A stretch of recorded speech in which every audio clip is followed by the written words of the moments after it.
কোনো হিসাব নেই, 1.5 বছরে তারা কোনো হিসাব এখনো নেই, অডিট করায়নি, তার মানে তো হিসাব আসবে না।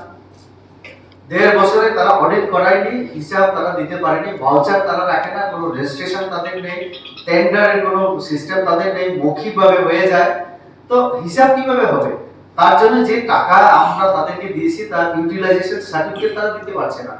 টাকা নেওয়ার পরে খরচা করার পরে ইউটিলাইজ করে তার একটা সার্টিফিকেট দিতে হয়, আমি এত টাকা পেয়েছি, এত খরচা করেছি, হ্যাঁ ইউসি বলি, ইউটিলাইজেশন সার্টিফিকেট সেটা দিতে পারছে না। তো তাহলে আমাদের যে সরকারি নিয়ম, তুমি টাকা নিয়ে যাও, খরচা করার পরে হিসাব দাও, আবার টাকা নিয়ে যাও, সেটা হবে কি করে? আর তাদের যে কোম্পানি টাকা দেয় না এবং তাদের কর্মচারীদেরকে বেতন দিতেও তাদের অসুবিধা হয়। আমাদের ট্রাভেল ওয়েলফেয়ার ডিপার্টমেন্টের একটা চিঠি আছে, আমাদের রামপদ বাবু যিনি এখন জনজাতি কল্যাণ মন্ত্রী, উনি জানতে চেয়েছিলেন যে অনেক কর্মচারী আমরা এডিসির মধ্যে ডেপুটেশনে আমরা দিয়ে রেখেছি, তো তোমার নিজস্ব কর্মচারী কতজন আছে তার একটা হিসাব দাও। হিসাব দিতে পারছে না।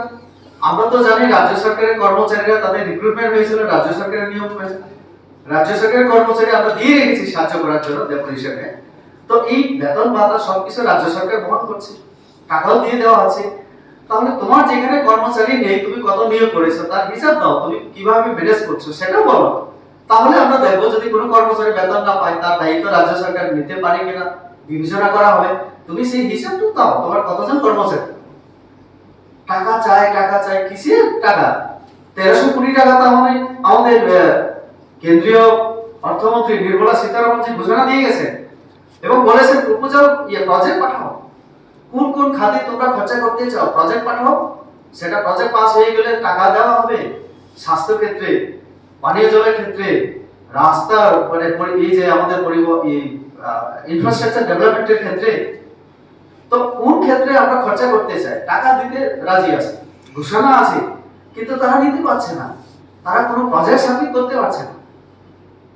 স্কুল দরকার না টিচার দরকার, কি দরকার ইত্যাদি তো পাঠানো দরকার না, তো কিছুই তো হচ্ছে না, তো কিভাবে ডেভেলপমেন্ট হবে? আর স্বপ্ন দেখে গ্রেটার ত্রিপুরার তার যে আমি বারবার আমাকে বলতেই হয়, প্রথম তো উনি বলেছিলেন যে বিল আনবেন, এখন পাওয়ারে আসার পরে দেখলো না বিল আনা যাবে না, এখন বুঝতে পারলেন। আর উল্টো আমাকে বলেন আমি সংবিধান জানি না, সংবিধান তো ওনার আগেই দেখা উচিত ছিল, তো কেন বলেছিলেন তিনি 11 তারিখে তিনি বিল আনবেন এবং একটা জনসভায় বলে ফেলেছিলেন আমরা বিল পাস করে ফেলেছি। আমাদের গভর্নরের ডেপুটি সেক্রেটারি তিনি আমাদের chief secretary government of Tripura ওনাকেও চিঠি দিয়েছেন। চিফ সেক্রেটারি আমাদের গভর্নমেন্ট অফ ত্রিপুরা টিটিএডিসি যিনি সিইও চিফ এক্সিকিউটিভ অফিসারকে চিঠি লিখেছেন, সেটা সবটাই কপি আছে কখন কিভাবে। কিন্তু আজকে 1.5 বছর হয়ে যাওয়ার পরেও টিটিএডিসি এই ব্যবস্থা দিচ্ছে না, অডিট হচ্ছে না, হিসাব তারা রাখছে না কোথাও। তার এরকম প্রচুর মানে আমাদের কাছে তথ্য চলে এসেছে। 2018 আমাদের সরকার আসার পরে এডিসি কে বিভিন্ন দিক থেকে সাহায্য এবং সহযোগিতা করার জন্য আমাদের রাজ্য সরকার পদক্ষেপ গ্রহণ করেছে। মাঝখানে আমরা 15 ফাইন্যান্স কমিশনের মাধ্যমে টিটিএডিসির যে ভিলেজ কাউন্সিলগুলিকে আর্থিকভাবে আরো স্বয়ংসম্পূর্ণ করার জন্য সিদ্ধান্ত গ্রহণ করে নীতি আয়োগের মাধ্যমে 15 ফাইন্যান্স কমিশন থেকে টাকা দেওয়ার ব্যবস্থা করা হয়েছে।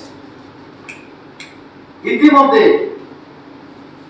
170 কোটি টাকা যেটা কেন্দ্র এবং রাজ্য সরকারের বিভিন্ন যে প্রকল্প রূপায়ণের জন্য দেওয়া হয়েছিল তার অডিট তারা করতে পারেনি। এই চিঠিতে সবটাই বলা আছে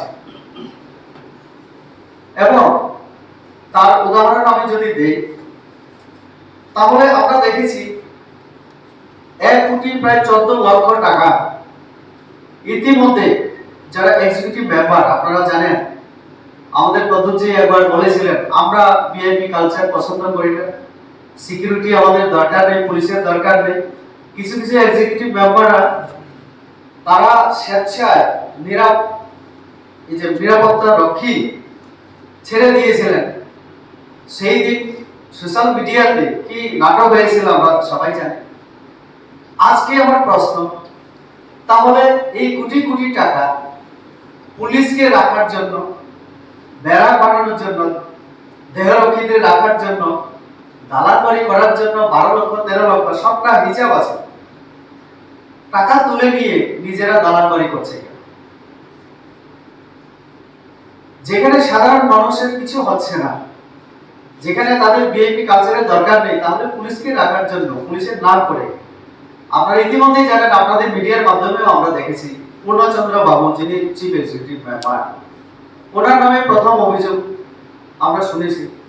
তারপরে এখন যেভাবে বেরিয়ে আসে কিছু করতে সাপ প্রত্যেক ইয়ার, এবং ইভেন তাদের যে জোনালের চেয়ারম্যানরা এরকম টাকা তুলে নিয়ে আর্থিক নয়সে তারা জড়িত।